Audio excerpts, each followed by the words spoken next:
ये आपका स्वागत है। मैं विवेक बिंद्रा, मोटिवेशनल स्पीकर और बिजनेस कोच। आपने ठीक देखा थंबनेल, थोड़ी मुस्कुराहट आ गई आपके चेहरे पे। मल्टी लेवल मार्केटिंग के बारे में ये मेरा दूसरा वीडियो है। मेरे पिछला वीडियो लगभग 23 लाख लोगों ने देखा है। आपने नहीं देखा तो जरूर देखिए, उम्मीद है आप देख चुके होंगे। आज की वीडियो में मैं 3 स्ट्रैटेजीज बताऊंगा अपने आप को इवैल्यूएट करने की, प्रोडक्ट को इवैल्यूएट करना, कॉम्पिटेंस को इवैल्यूएट करना, परफॉर्मेंस को इवैल्यूएट करना। मैं tips, secret, strategies, frameworks, execution पे काम करता हूं। जड़ें मजबूत करने वाला वीडियो है ये 3 स्टेप का। इसके बाद एक वीडियो और देने का भी मन है मेरा। शायद ही ऐसी कोई बड़ी मल्टी लेवल मार्केटिंग की कंपनी बची हो जिसके ओनर, प्रमोटर, चेयरमैन या डायरेक्टर ने मुझसे पर्सनल आके कोचिंग ना ली हो या मेरा लीडरशिप फनल ना अटेंड किया हो। सीनियर लीडर्स ये जानते हैं कि बिजनेस हो हल्ला शोर शराबे से नहीं बढ़ता। बिजनेस बढ़ने के लिए आपको फ्रेमवर्क, वो समझ, वो स्ट्रैटेजीज बनानी बहुत जरूरी है ताकि आप उन फ्रेमवर्क को एग्जीक्यूट कराएं और फ्रेमवर्क बिजनेस चलाएं। आप बैठे आराम से।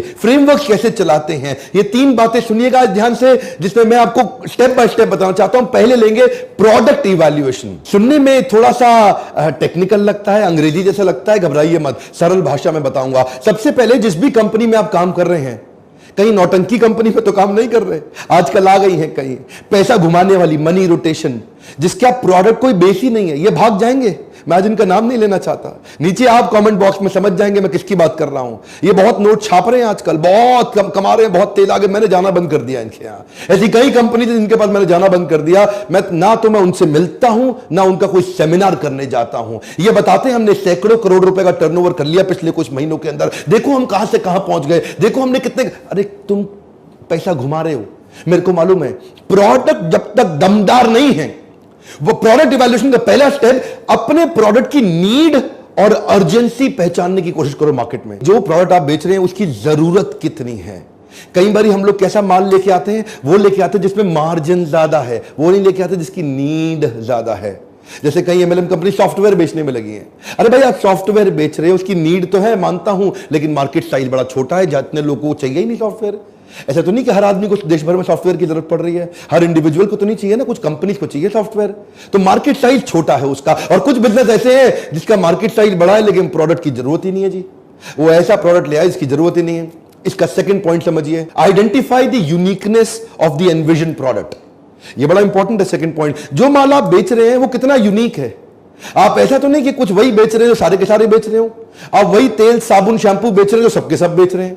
आप वही टूथपेस्ट बेच रहे हो, सबके सब बेच रहे हैं। अगर वो टूथपेस्ट है भी कितनी यूनिक है, अगर वो तेल, साबुन, शैंपू है भी कितनी यूनिक है। ऐसा तो नहीं कि कोई भी कॉपी मार लेता, आकर के एमएलएम चालू कर देता, लो जी मेरा भी टूथपेस्ट पकड़ो और बेचो जी।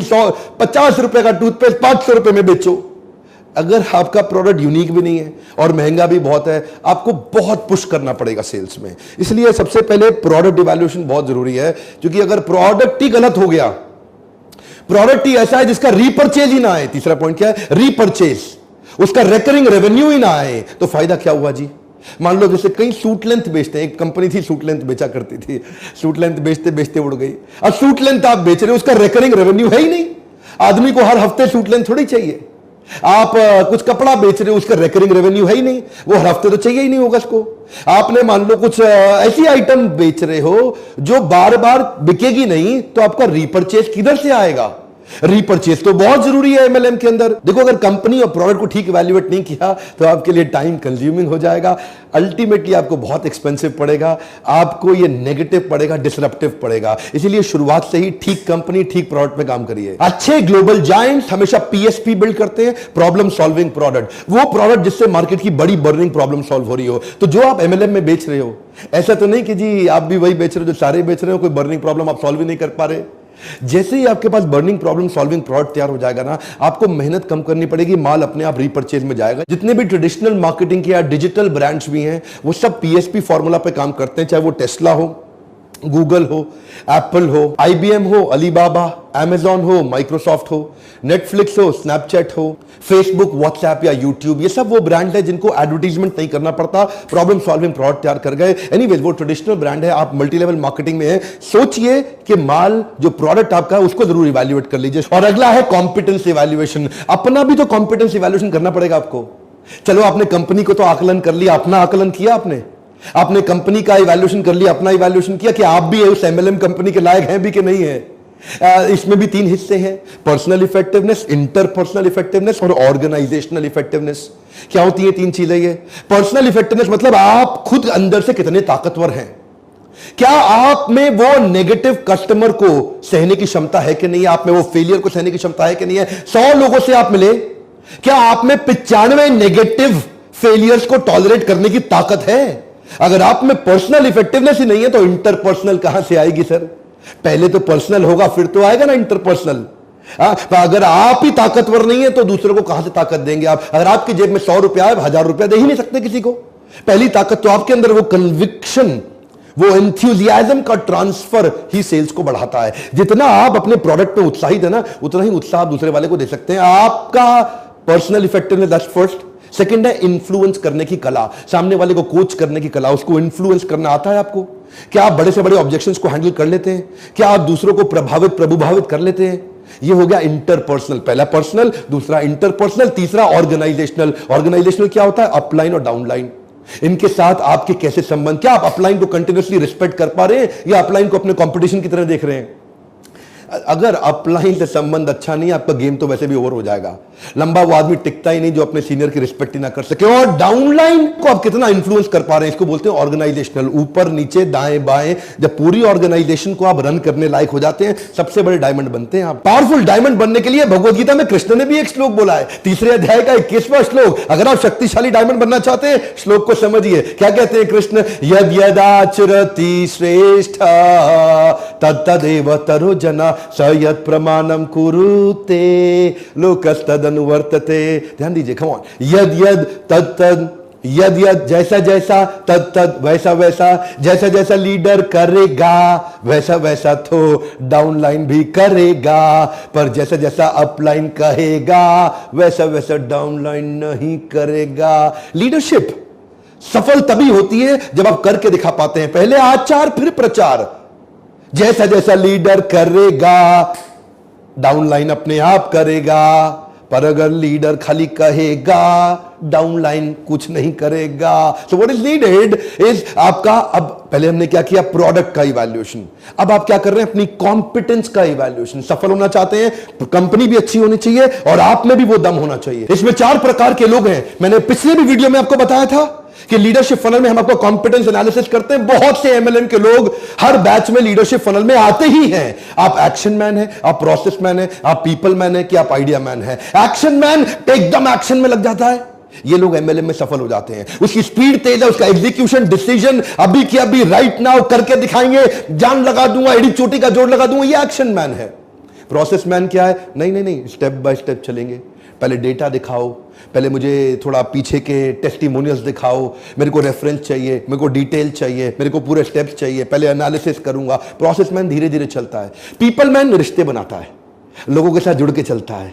और आइडिया मैन, उसको फंसा दो, वो नया आइडिया निकाल देगा, नया ऑल्टरनेट निकाल देगा, नया सोल्यूशन निकाल देगा। वो क्रिएटिव थिंकिंग है, करता है, वो नए नए पैटर्न ढूंढता है, वो फंसता ही नहीं है कहीं पे, उसके पास नए आइडियाज हमेशा रेडी रहते हैं। वो इतना क्रिएटिव मेंटालिटी का 4 प्रकार में भी कॉम्बिनेशन है। कौन से लोग एमएलएम में चलते हैं और कौन से फेल हो जाते हैं? सारे नहीं चलते। अगर आप प्रोसेस मैन बहुत ज्यादा है तो एमएलएम में रिजेक्शन संभाल ही नहीं पाएंगे। एमएलएम के अंदर एक्शन और आइडिया का कॉम्बिनेशन चलता है, एक्शन पीपल का कॉम्बिनेशन चलता है। लेकिन अगर आपका प्रोसेस में स्कोर ज्यादा, क्योंकि हम आपका टेस्ट लेते हैं ना लीडरशिप फनल में, जब आप आते हैं आपका पूरा इवैल्यूएशन करते हैं डिटेल में और आपको रिपोर्ट बना के बता देते हैं कि आप एमएलएम में चलेंगे या नहीं चलेंगे, और चलेंगे तो क्या करना है, नहीं चलेंगे तो क्या करना है। प्रोडक्ट एनालिसिस हो गया, कॉम्पिटेंस एनालिसिस हो गया, यानी कि अपनी कंपनी को चेक कर लिया, अपने आप को चेक कर लिया। अब परफॉर्मेंस एनालिसिस। भैया आप घुस तो गए कंपनी में, एमएलएम में ज्वाइन तो कर गए, अब 5 स्टेप में देखिए कि आपकी परफॉर्मेंस ठीक आ रही है कि नहीं आ रही है।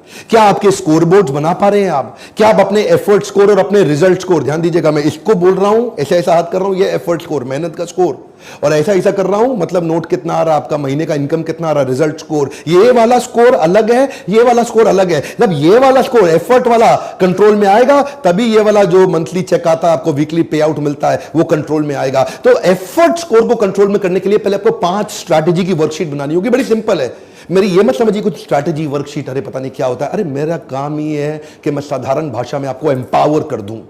पहला चीज, number of calls made daily लिखो। आप अपना एक बेंचमार्क बना लो, मुझे कितनी कॉल्स करनी थी, अपॉन कितनी कॉल्स किया। Number 2, number of meetings done, इसको भी डेली इवैल्यूएट करना है। नंबर 3, रीपर्चेज कितना हुआ, इसको भी डेली इवैल्यूएट करना है। नंबर 4, नंबर ऑफ ज्वाइनिंग कितना कराया आपने, ये वीकली इवैल्यूएट कर लीजिए, कितने लोग ज्वाइन किए। Programmes and meetings organised as an upline, ये मंथली इवैल्यूएट करिए। पहले 3 डेली इवैल्यूएट करने, चौथे वाले को वीकली इवैल्यूएट करना है, 5वें वाले को मंथली इवैल्यूएट करना है। अगर इनके स्कोरबोर्ड बना लीजिए, जहां भी आप हैं साधारण घर के अंदर एक स्कोरबोर्ड बना लीजिए, उसके सामने अपने डेली के स्कोर लिख लीजिए, Monday, Tuesday, Wednesday, Thursday, Friday, Saturday, Sunday. तो आप देखिए, अगर सफल होना है ना तो 5 मीटिंग रोज करनी पड़ेगी। हाथ याद रखिए, कमान 5, जरा जोर से बोलिए 5, थोड़ा शत्रुघ्न सिन्हा स्टाइल 5, ये 5 मीटिंग याद रखिए। क्या आप 5 मीटिंग रोज कर रहे हैं? एक बेंचमार्क बना लीजिए अपने लिए। जब आपके पास बेंचमार्क हो जाएंगे नंबर ऑफ मीटिंग के, नंबर ऑफ कॉल्स के, अमाउंट ऑफ रीपरचेज डन का, इसकी स्कोरबोर्ड और डायरी तैयार कर लेंगे। उसके बाद वीकली ज्वाइनिंग का, और 5वां हर महीने कितने इवेंट्स ऑर्गेनाइज करा पा रहे हैं अपनी पूरी डाउनलाइन के लिए, एक ऑर्गेनाइजेशनल इफेक्टिवनेस के लिए कितनी मीटिंग्स आप, कितने इवेंट्स आप ऑर्गेनाइज करा पा रहे हैं, जिसमें बहुत सारे लोग इकट्ठे आते हैं और किसी स्पीकर को बुलाते हैं, प्रोडक्ट की ट्रेनिंग देते हैं, मोटिवेशनल ट्रेनिंग, दोनों ट्रेनिंग देते हैं, टेक्निकल ट्रेनिंग भी देते हैं, बिहेवियरल ट्रेनिंग भी देते हैं, सॉफ्ट स्किल ट्रेनिंग भी देते हैं, और स्किल और विल दोनों कवर कर देते हैं। तो ये जब 5 चीजें आपकी कंट्रोल में हो गई तो अपने आप रिजल्ट स्कोर तो आएगा ना, effort score, result score. One more time, come on मेरे साथ, एफर्ट स्कोर, रिजल्ट स्कोर, ये 2 स्कोर शीट्स बन जाएंगी आपकी। यही तो सिखाते हैं लीडरशिप फनल 6 महीने के अंदर। और क्या सिखाते हैं? बिजनेस करने के लिए खाली पागल की तरह भागना नहीं है, दीवार को धक्का नहीं लगाते, दरवाजे को धक्का लगाते। वही सिखाता हूं आपको कि मछली को पेड़ पे नहीं चढ़ाना, पानी में कैसे चलेगी। आपकी कॉम्पिटेंस, आपकी ताकत को एंगेज करेंगे। आपकी ताकत है इस तरफ और आप भाग रहे हैं इस तरफ, अरे मेहनत ज्यादा लगाओगे रिजल्ट आएगा नहीं। आजकल मेरे हर बैच में, हर इवेंट में एमएलएम के लीडर्स तो जरूर ज्वाइन करते हैं, कम से कम सीनियर लीडर्स 100% ज्वाइन करते हैं। 2 प्रकार के मैं इवेंट करता हूं, बाउंस बैक जो 4 घंटे का हाई पावर मोटिवेशनल सेमिनार, जिसमें टिप, ट्रिक्स, स्ट्रैटेजी, सारे वो तरीके देता हूं, गेम चेंजिंग आइडियाज,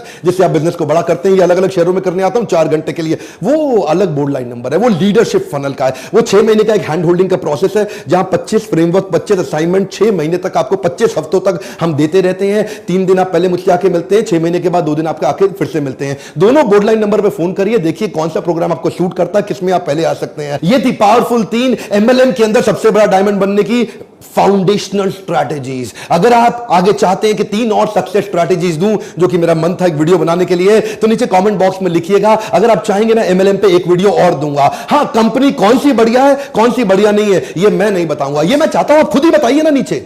आप बताइए आपकी कंपनी में क्या अच्छी बातें हैं और क्या खराब बातें हैं। जिस कंपनी पे ज्यादा लाइक आ जाएंगे, जो लोग पे ज्यादा कमेंट पे कमेंट कर देंगे, पता चल जाएगा कि ये कितनी पॉपुलर कंपनी है और शायद इसमें अच्छा रिजल्ट भी आ रहा हो। आप खुद नीचे अपनी कंपनी की डिटेल दीजिए और लोगों को जज करने दीजिए कौन सी बढ़िया। मैं किसी का नाम नहीं लूंगा। और अगर आपने सब्सक्राइब करके बेल आइकन हिट नहीं किया, वीडियो मिस कर दोगे। अगर वीडियो थोड़ा भी अच्छा लगता हो, लाइक करके उत्साह जरूर बढ़ाइए। अपनी हाई परफॉर्मेंस टीम को बिल्ड करने के लिए, अपनी डाउनलाइन को शक्तिशाली बनाने के लिए ऐसे वीडियोस जरूर शेयर करिए। लर्निंग का कल्चर डालिए। सैलरी फिक्स, तनख्वाह तो होती नहीं है। अगर लर्निंग कंटिन्यूअसली नहीं करेंगे तो मोटिवेशन बनेगा नहीं। और मेरे साथ जुड़े रहने के लिए, हर बार आके हमारे वीडियोस को देखने के लिए दिल से आप सबका धन्यवाद।